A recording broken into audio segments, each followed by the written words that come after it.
যে কয়েকটা খারাপ কমেন্টও আসছে, সেগুলোতে আমি কিছু মনে করি না। দেখো, যখন আমি সোশ্যাল মিডিয়াতে এসেছি তো এটা জানা কথা কি যখনই তুমি কোনো কিছু একটা ভালো কিছু করবে তার পিছন মানে পিছন থেকে নামাবার, টেনে নামাবার কিন্তু অনেক লোক থাকে।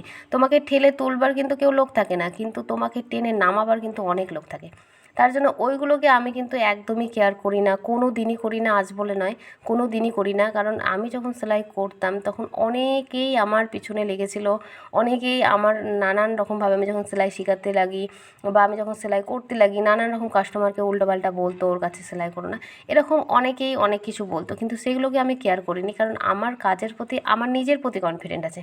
তার জন্য কারোর কথাতে কে কী বলছে সেটা কিন্তু আমি একদমই মাইন্ড করি না। হ্যাঁ, আমি এটাও বলেছি কি, দেখো আমি মানুষ, আমার মধ্যে ভুল হতেই পারে।